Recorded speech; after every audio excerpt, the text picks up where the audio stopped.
नमस्कार मित्रांनो, आज आपण आलेलो आहोत देवगिरी किल्ला तथा दौलताबाद किल्ला. मित्रांनो, हा किल्ला छत्रपती संभाजीनगर जिल्ह्यात असून हा यादवांचा देवगिरी किल्ला आहे. यादवाच्या राजा भिल्लमा यानं 12व्या शतकात हा किल्ला बांधून पूर्ण केलेला आहे. आपण किल्ल्याच्या महाद्वारातून प्रवेश करून पहिल्या कोटामध्ये आपण आहोत आणि या ठिकाणी पाहू शकतो आपण या एकूण खालचा जो भाग आहे, या खालच्या भागाला 3 कोट आहेत. आपण पहिल्या कोटमधून महादरवाज्यातून प्रवेश केल्यानंतर या ठिकाणी आपल्याला सैन्याच्या छावण्या बसण्यासाठीचं असलेलं ठिकाण, आता त्या ठिकाणी तोफेचं शोपीस आपल्याला ठेवलेले पाहायला मिळतात. परंतु या ठिकाणी सैन्याची वर्दळ असलेला हा भाग आहे, जेणेकरून प्रवेशद्वारावर किल्ल्याचं संरक्षण होईल अशा प्रकारे सैन्याच्या चौक्या या ठिकाणी बसवलेल्या असायच्या. आणि हा पहिला कोट आहे. महाराष्ट्रातील सगळ्यात अवघड असा हा दुर्ग गिरिदुर्ग म्हणून ओळखला जातो. अभेद्य हा किल्ला आहे. समोरासमोर युद्धामध्ये कुणी हा किल्ला जिंकलेला नाही. केवळ धोक्यानं हा किल्ला जिंकलेला आहे. दुसऱ्या प्रवेशद्वारामधून आपण प्रवेश करतो. समोर अतिशय छान असे हत्ती बसवलेले आहेत आणि दुसऱ्या कोटामधून आपण प्रवेश मध्ये केलेला आहे. या ठिकाणी सुद्धा सैन्याला टेहाळणीसाठी बुरुज तयार केलेले आहेत आणि दुसऱ्या प्रवेशद्वारातून आपण मध्ये प्रवेश केलेला आहे. या ठिकाणीही सैन्याच्या चौक्या असायच्या. टेहाळणी बुरुज आपल्याला तिथं वरून दिसत आहेत आणि हा तिसरा आपल्याला दिसतोय. या ठिकाणाहून समोर आपल्याला जो चांदमिनार आहे तो चांदमिनार दिसतोय आणि इथून समोर आपण आता किल्ल्याच्या कडेमध्ये प्रवेश करत आहे.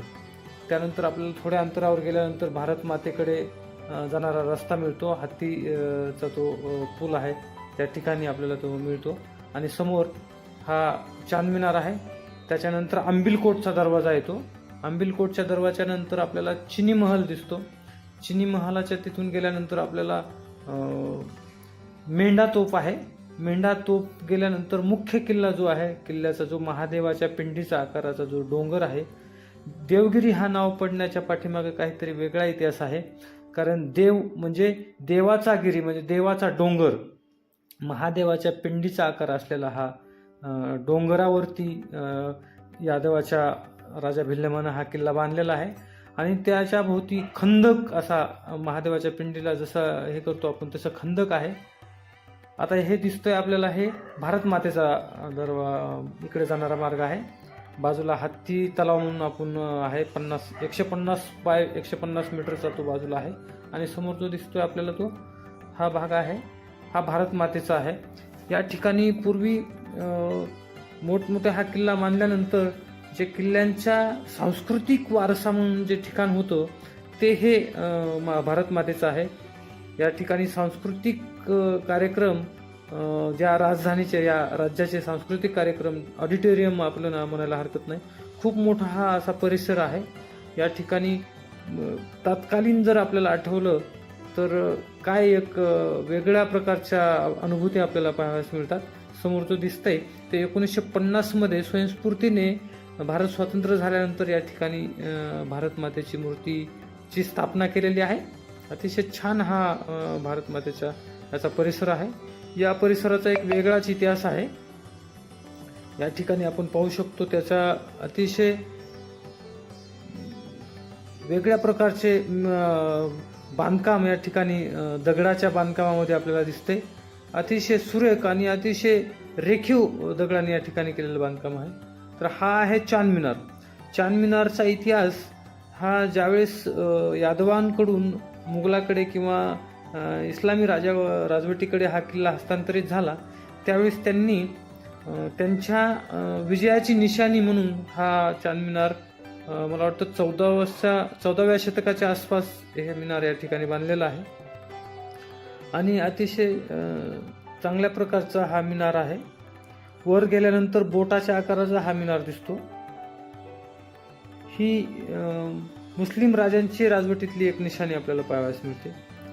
हा आंबिलकोटचा दरवाजा, यामधून आपल्याला हा आता तिसरा कोट आहे. आता हे दिसतंय आपल्याला बाजूला, ह्या आंबिलकोटमधून आता आपण प्रवेश केलेला आहे आणि त्या बघा मिनारामधून आपल्याला जे काय आहे त्याच्यामधून आपल्याला हे चांद मिनार दिसतोय.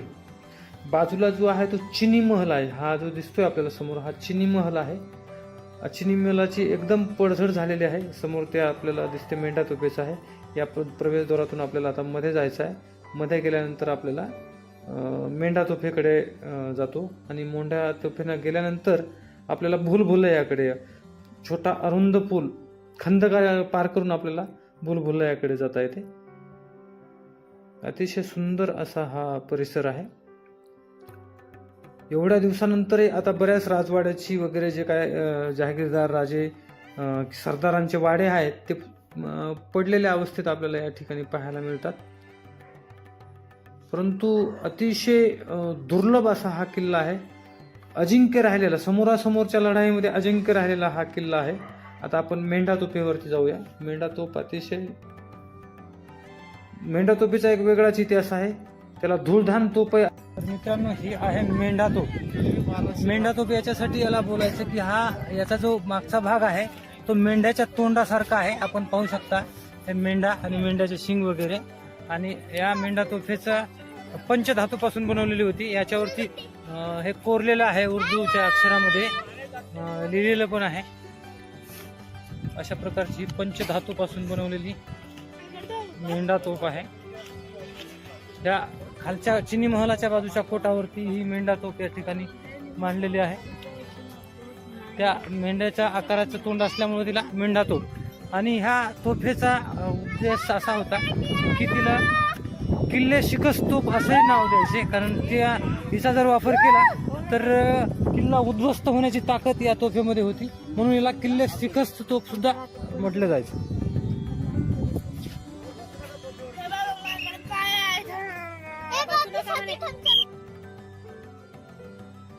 आता आपण या ठिकाणाहून उतरून खंदक पार करून भूलभुलैया पार करून वरती किल्ल्याच्या मुख्य भागाकडे प्रवेश करतो. चला तर आपण आता मध्ये जाऊया. हा जो दिसतोय आता इकडे अतिशय इकडले काही राजवाडे पडलेले आहेत त्या काळाचे. आता हे समोर जो दिसतोय आपल्याला अरुंद पूल आहे तो आत्ता बांधलेला आहे. हा लोखंडी पूल. त्यापूर्वी काय असायचं, या ठिकाणी ह्या खंदकावरती एक चंबड्याचा पूर तयार केलेला असायचा आणि वरती राजानं किंवा राजकुळातील कुणी प्रवेश केल्यानंतर, शाही व्यक्तीनं प्रवेश केल्यानंतर हा पूल काढून घेतला जायचा, किंवा ज्याला प्रवेश द्यायचा किल्ल्याच्या मुख्य वरच्या भागावर त्याला प्रवेश दिल्यानंतर हा चंबड्याचा पूल काढून घेतला जायचा, म्हणजे तो मुहेबल होता. परंतु आता हा प्रवेश पाहण्यासाठी किंवा पर्यटकांसाठी हा कायमचा हा लोखंडी पूल या ठिकाणी केलेला आहे. हे जे खंदक आहे हा किल्ल्याच्या सगळ्या बाजूने हा खंदक आहे, जेणेकरून ह्या खंदकामधून साप सुद्धा वर जाऊ शकत नाही, कारण याच्यामध्ये हिंस्र प्राणी त्यावेळी सोडलेले असायचे, मोठमोठ्या मगरी. त्याच्यामुळं लढाईत ते खंदकामध्ये सुद्धा माणसाला उचलून टाकलं जायचं, जेणेकरून मगरीचं ते खाद्य बनावं. अशा प्रकारचा हा आहे. तो पहा उंच वरती आपल्याला दिसतोय तो. हा अतिशय कोरीव पद्धतीने आपल्याला हे दिसतोय ते वरच्या भागामध्ये. तर आता आपण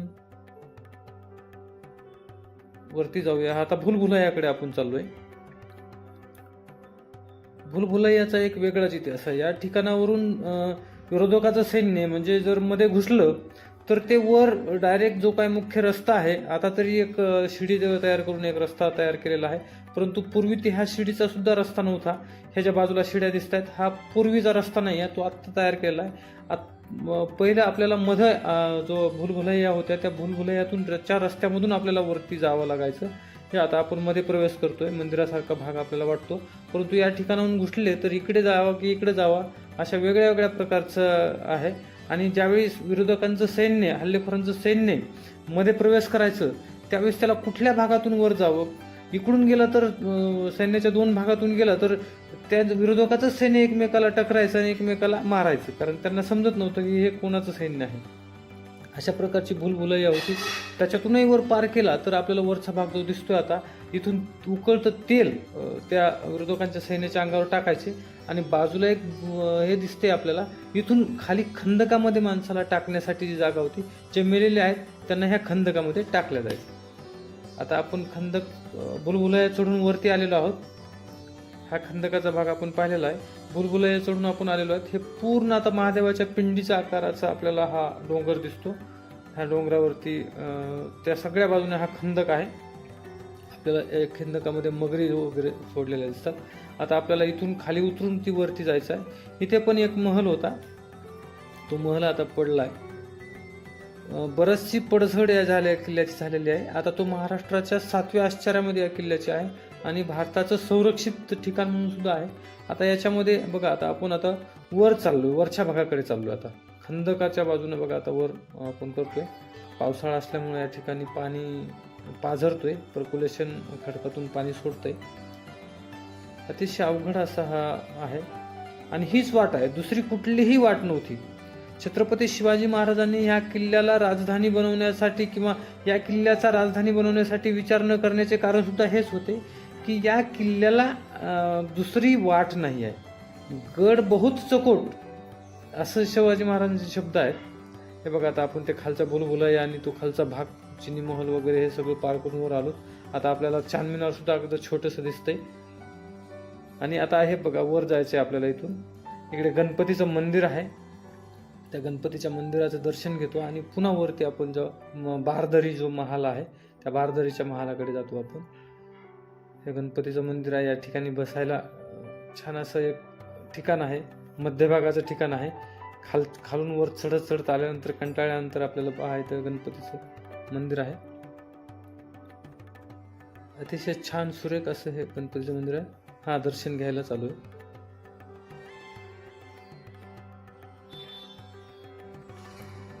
तात्कालीन मंदिर आहे, यादवांच्या काळामध्ये हे मंदिर होतं.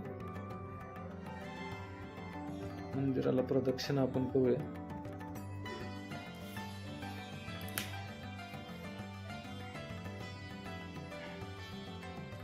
अतिशय छान असा हा परिसर आहे, निसर्गरम्य परिसर आहे.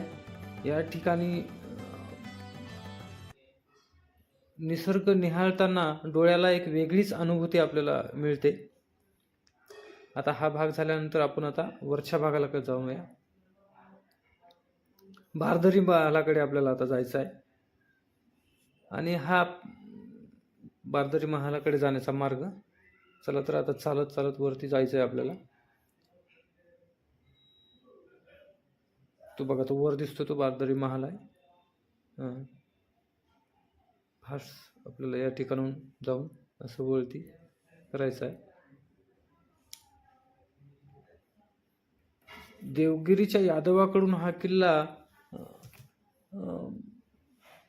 निजामाच्या ताब्यात आला होता. त्याच्यानंतर या किल्ल्याचा इतिहास, मोहम्मद बिन तुघलकने या ठिकाणी आपली राजधानी आणली होती. 1324 ते 1350 या दरम्यान मोहम्मद बिन तुघलक यानं आपली राजधानी दिल्लीवरून या ठिकाणी आणलेली होती. मोहम्मद तुघलकांच्या सुद्धा काळामध्ये हा दौलताबाद म्हणून किल्ला होता आणि त्याने त्या ठिकाणी राज्य आपलं आणलं होतं. तुघलकाची सत्ता गेल्यानंतर या ठिकाणी अल्लाउद्दीन हसन बहामनीचा जो आहे, आपण त्याच्या जे 4 शकले पडले होते त्याला आपण म्हणूया की निजामशाही, वरडाची ऐचलपूर इमादशाही, विजापूरची आदिलशाही, बिदरची बिरदशाही, अशा 5 शाह्याचा जे काय अल्लाउद्दीन हसन बहमनी होता त्याने सुद्धा या ठिकाणी 1347ला हा तुघलकाकडून हा किल्ला जिंकलेला होता. आपण आता बारदरी महालाकडे प्रवेश करतोय आणि या ठिकाणावरून आपण वर चढल्यानंतर अतिशय डोळ्याला पारणे फेडणारं दृश्य आपल्याला या ठिकाणाहून दिसतंय. समोर आपल्याला एक समृद्धी महामार्गाची एक आता नवीन झालेला जो समृद्धी महामार्ग आहे छत्रपती संभाजीनगरकडून येणारा, तो दिसतो.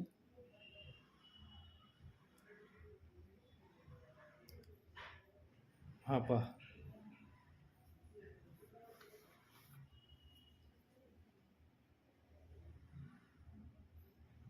अतिशय सुरेख असा बारदरी महालाचा हा चौक आहे आणि या चौकाच्या चाहू बाजूने आपल्याला दिसतोय.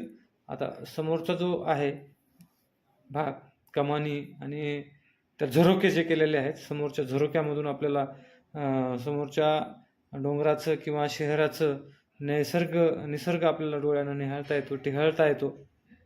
अतिशय छान असं हे ठिकाण, अद्भुत आश्चर्य असलेलं हे ठिकाण आहे. आणि आता इथून आपल्याला वरती त्याला कोणती शेवटची जी तोफ आहे आपल्याला, त्याला मला वाटतं महालक्ष्मी तोफ की लक्ष्मी काहीतरी तोफ आहे, त्यात सगळ्यात वरची तोफ आहे. या तोफेवरती आपण जातो आणि या ठिकाणी किल्ल्याचा शेवट होतो. मित्रांनो, या व्हिडिओमध्ये मी तुम्हाला सगळ्या बाजूनं किल्ला दाखवायचा, सुरुवातीपासून शेवटपर्यंत किल्ला दाखवण्याचा प्रयत्न केलेला आहे आणि तुम्हाला त्याची माहिती सांगण्याचं आहे. हे जे आहे ते आपल्याला लातूरचे आहेत. लातूर आणि उस्मानाबादचे आपल्याला हे पर्यटक आहेत. हे समोरच्या बाजूने आपल्याला टेहळता येते. हा किल्ल्याचा सर्वात टॉपचा भाग, एकदम वरचा भाग आहे हा. आता आपल्याला समोरचं शहर आणि समोर चांदमिनार अतिशय छोटं दिसतं. खालचा जो परिसर आहे तो जवळपास 2000 किलोमीटरची तटबंदी आणि 3 तटबंदी आहेत. त्याला 3 आपण हे म्हणतो, आम्ही कोट म्हणतो त्याला. ते 3 कोट पार करून आपण मध्ये या महादेवाच्या पिंडीसारख्या असलेल्या डोंगरावरती आपण येतो. आणि हा शेवटची तोफ आहे, मागच्या बाजूची तोफ आहे. आणि या ठिकाणी आता आपण या व्हिडिओचा किंवा या ब्लॉगचा शेवट करतोय. आपल्याला व्हिडिओ कसा वाटला नक्कीच कमेंट करून आम्हाला सांगा.